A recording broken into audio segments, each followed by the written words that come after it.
Alright, so what happened in the fire? He was he went in this old house, and there was only one way in there. And there was gasoline cans in this old house in Germany, and he tripped over one of the cans because it was dark, and there was a fire in the fireplace, and it ignited, and he had to crawl back through that fire on his hands and knees. And he got outside, and an old German couple rolled him in the ground and put the fire out. And he stayed in the hospital in Nice, France for 28 days from that burn. Wow. So what else happened to him in the war? Well, that was the only thing that happened to him was that. And of course, he drove a Jeep for the commanding officer, and then they put him in charge of a concentration camp there. For Germans? Yeah. In Germany? Yeah.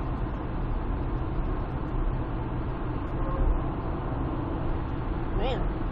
Alton was a wonderful guy. He was level-headed. He didn't drink. And he was somebody they could count on.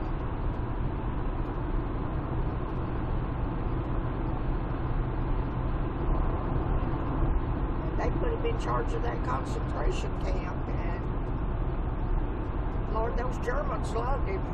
Really?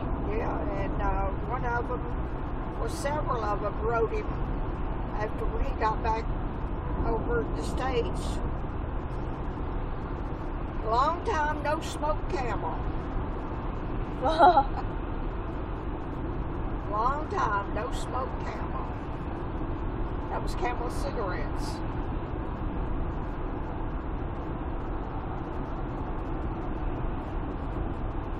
But he started having whenever he was at Le Havre, France, waiting to board the ship to come back to the States,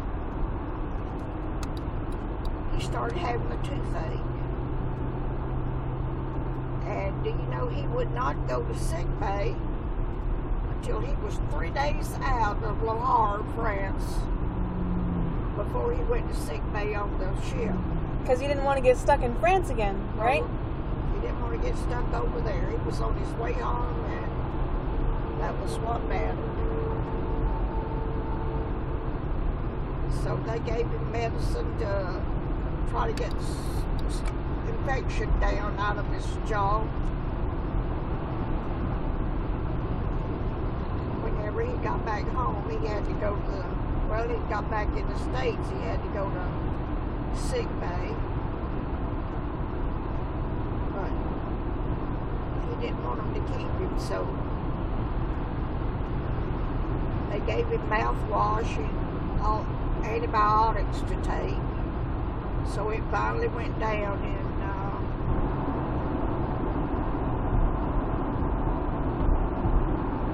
the doctor in Savannah gave him some mouthwash, and I can't remember that. I can remember the doctor's name, Dr. LaRue, and gave him this mouthwash to keep washing his mouth out with it.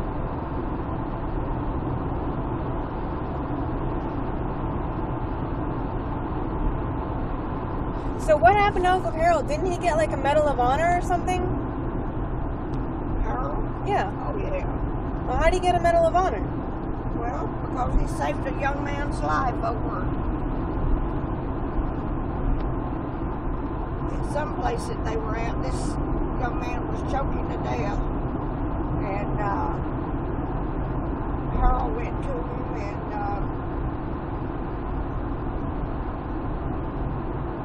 did that maneuver on him, to make him spit that up, whatever it was choking him. And he stayed with him until the medics got there and worked with him, and they sent him to the hospital.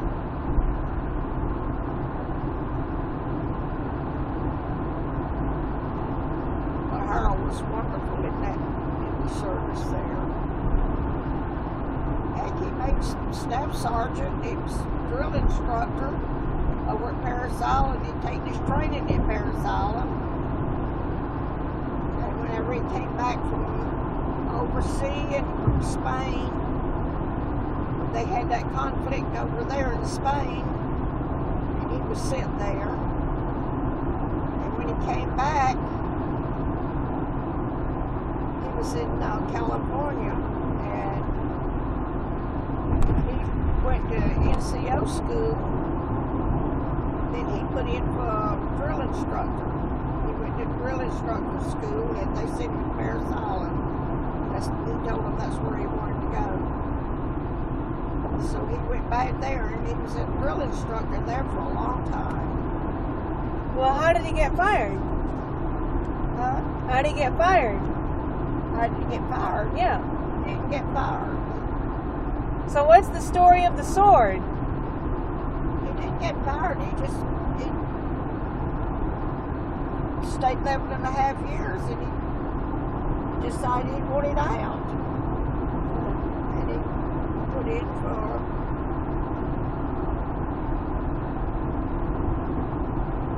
discharge. Oh, he got an honorable discharge. He was never fired.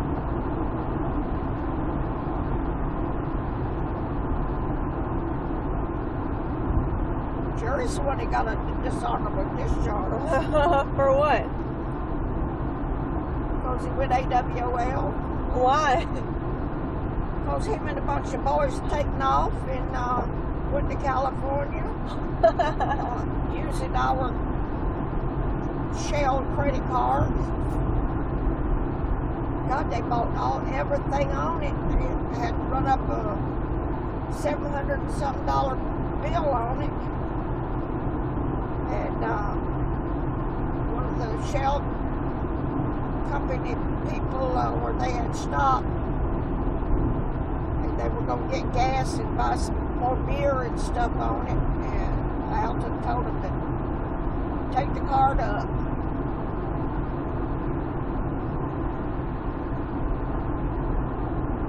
So then he abandoned our car over there. Me and Granddaddy and Miss Maureen, we drove over in Tennessee and got the car. They only made it as far as Tennessee? Well, they got back there. That's where they were stationed. And they give Jerry a dishonorable discharge, and the other boys too. Said they were unfit for service.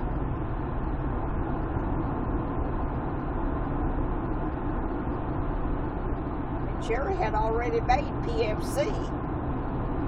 Being so stupid, though. But he just got with the wrong bunch of people.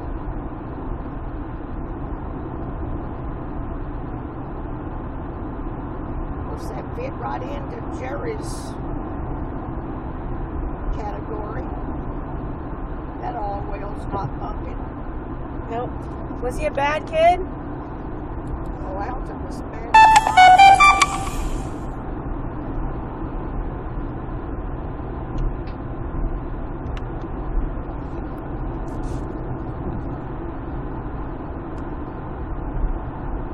Told him he wouldn't get another credit card.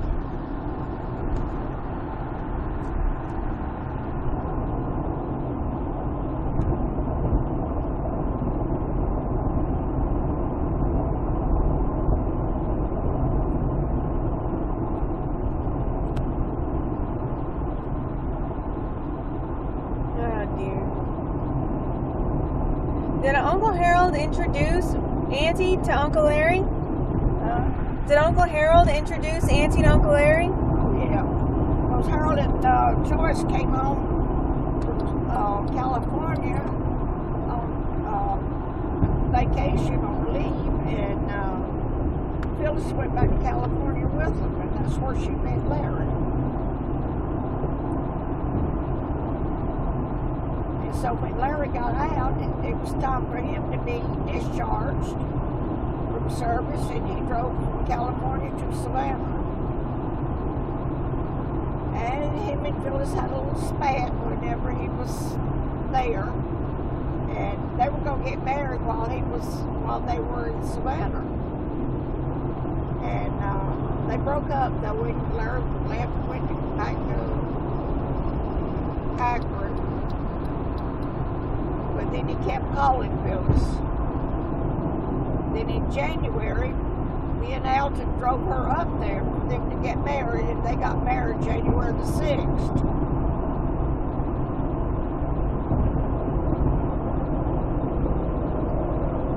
And Alton, after they got married, Alton called the plane or the bus and went back to Savannah. And I stayed up there. And then when I went to leave, Ada, Larry's mom, she went back to Savannah with me. That's good. She stayed 3 weeks with us. And then we put her on the plane and she flew back to Akron.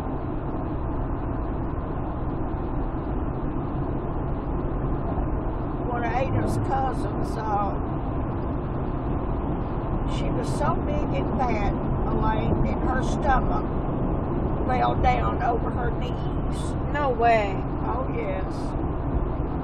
Lula was so fat. And she had lost weight, and her stomach was just fell down over her knees.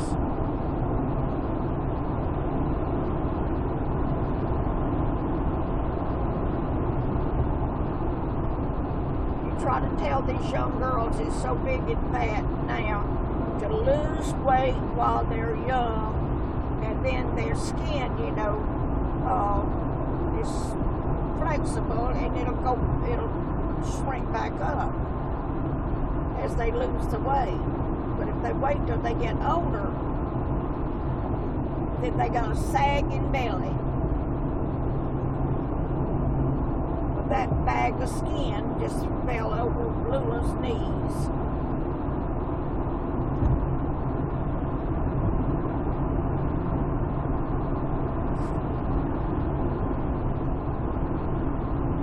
That's gross, Nana.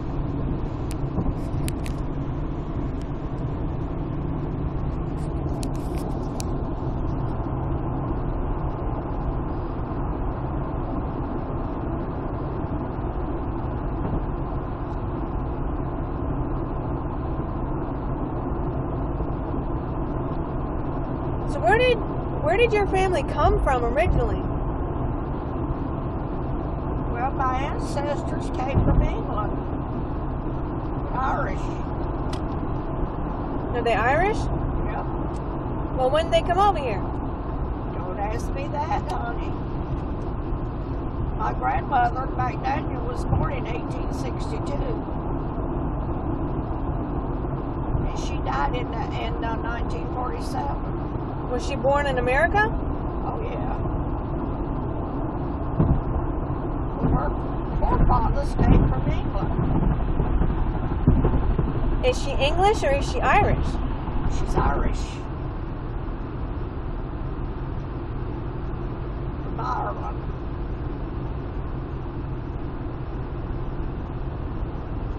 Transfer trucks. Well, what about Granddaddy? Was his family from Ireland too? Yeah. Yeah? Irish. McDaniel and London is Irish. Yeah, I guess you're right. And the Evans generation, from what I understand, are from England.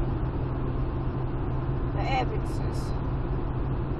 Because my cousin Calvin McDaniel from Macon, he did research. And I had that paper at home, but I don't know what happened to it. That Cal gave me from, the family tree of the. And the name Evans came from England. Is Cal still living? No, he passed away a short time ago, and I wasn't able to go to the funeral. So who else would have the information? I don't know unless I can get it from his wife now, if I ever go over to Macon. Well, we got to go to Macon to the family reunion anyway, right? Yeah. All it's right. Gonna be in Macon this year. Yay! I hope I can find Mary. What's her last name? McDaniel.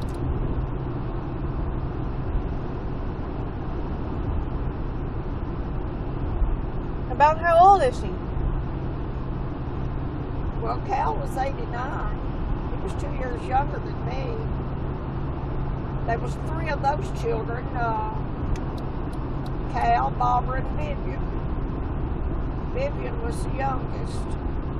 Barbara's dead, and Cal's passed on. Now, Vivian lives at Kennesaw, in Atlanta, out from Atlanta. GPS signal lost.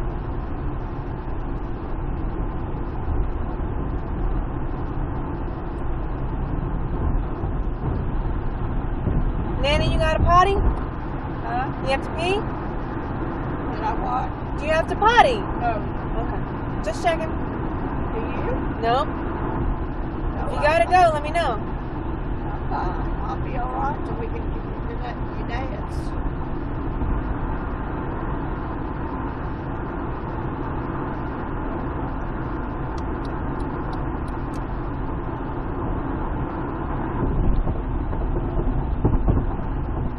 So what's this about our family having Native American somewhere? Is that true?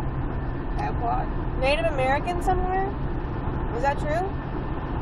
Native American. Phyllis was talking about it. I don't know.